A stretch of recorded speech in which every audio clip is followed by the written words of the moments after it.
Hello বন্ধুরা, আজকের রেসিপিটা হলো রুই পোনা মাছের পাতলা ঝোল।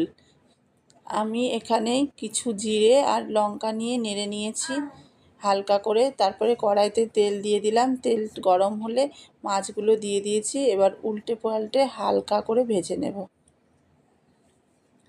একদম কড়া ভাজা করিনি মাছটা। এবার মাছগুলোকে নামিয়ে নিলাম, ভাজা হয়ে গেছে।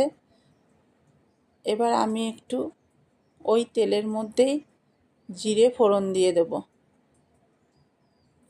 জিরে ফোড়ন দেওয়া হয়ে গেলে আমি নেড়েচেড়ে এখানে জল ঢেলে দেব।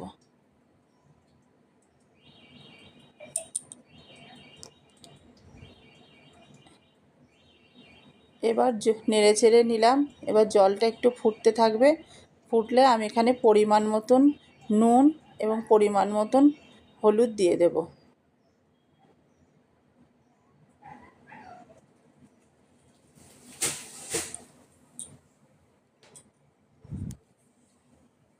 এবার একটু নেড়েচেড়ে নেব, নিয়ে ঝোলটা একটু ফুটতে থাকুক।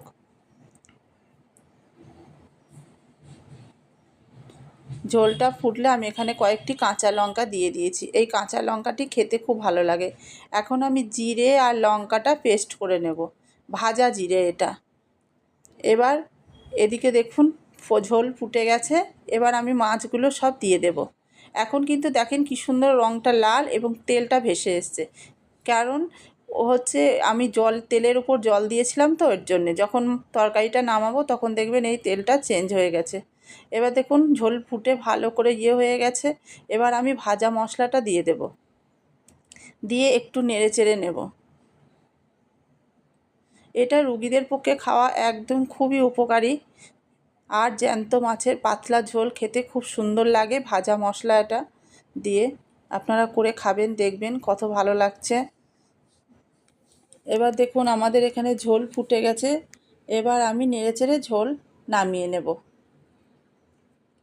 দেখুন কত সুন্দর হয়েছে ঝোলটা। হ্যাঁ, এমন পাতলা ঝোল গরম ভাতে খেতে খুবই ভালো, সুস্বাস্থ্য খাবার, শরীরের পক্ষে একদমই ভালো। একদম কম মশলায় পাতলা ঝোল। আপনারা করে খেয়ে দেখবেন, ভালো লাগলে লাইক কমেন্ট করতে ভুলবেন না। Tata, bye bye.